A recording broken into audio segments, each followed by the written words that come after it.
Hi, I'm Billy Greenman, and together with my wife Kate and then our son Will, we are serving as UWM missionaries, living in Peru in partnership with Paths of Hope, where we're working with vulnerable youth and young adults as they age out of care. As a relatively young organization, still working to build and define our programs, we felt very convicted that we needed to include the voice of those we've come to serve in the design process of our ministry. Our call is to serve humbly and to listen actively to the needs of our brothers and sisters. Having worked in the context of children's homes in Peru for more than a decade now, I decided to get in touch with several of the young men who we know personally who have already aged out of the system. I asked them about their experience transitioning to adulthood. I asked what surprised them. Did they feel prepared? What did they wish they had learned before leaving the home? Or did they have a clear idea of what their plans and goals were going to be when they did leave? It was such a privilege to have these conversations. What I found was that regardless of their age or where they are in life today, and regardless of which homes they grew up in, there was one unifying and also tragic theme that tied their stories together. A sense of loneliness, isolation, disconnection. After aging out, some of them built new connections and found stable communities to be a part of, while others continue to struggle profoundly with a sense of isolation. As an organization, the Lord has called us to reflect on how we can advocate for change. Our purpose is to extend God's love to these youth and young adults, and we're working to build and promote systems of support, specifically focusing on mentoring programs and life skills development. Our desire is that as the young people develop stable, healthy, trust-based relationships with a mentor, that these relationships would become a fertile ground for healing to occur, a restoration of relationship with God and with others. To that end, we are also excited to report on what the Lord is doing here in Peru. In January and February of this year, we held our first training course that was open to people who might be interested in volunteering as a mentor, and we had 23 attendees. As we've begun to follow up with some of them, the Lord has continued to open doors for us. We're in conversations with a few children's homes in the city of Lima who are very interested in working with us to develop a mentoring program in their home.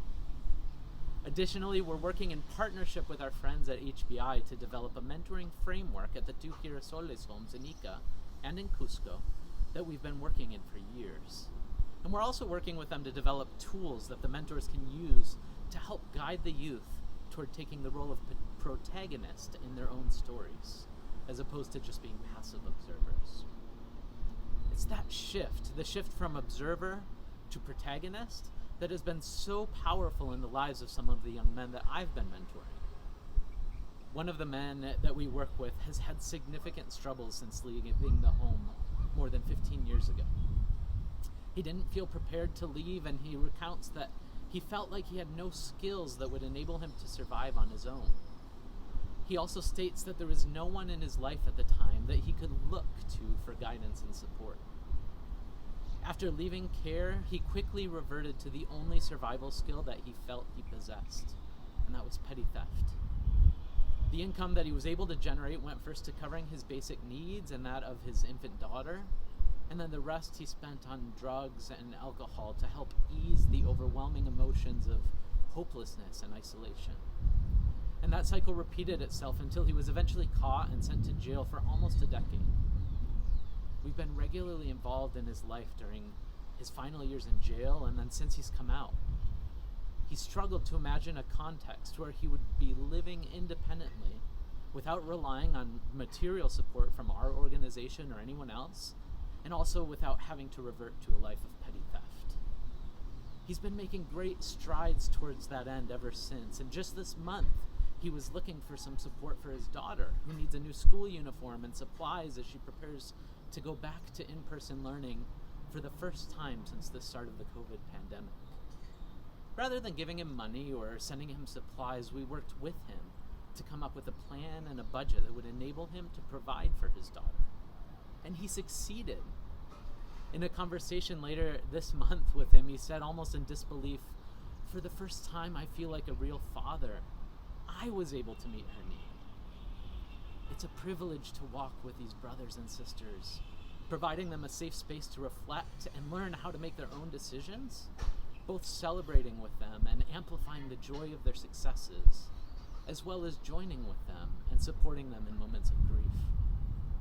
We're excited in the years to come to build an army of mentors who have the same vision. Our constant prayer for those with whom we are working is that they would come to discover, to know, and to rest in the Lord's peace that passes all understanding, knowing that in relationship with Christ we can rest and we can be mindful of our identity as the Father's beloved, adopted children.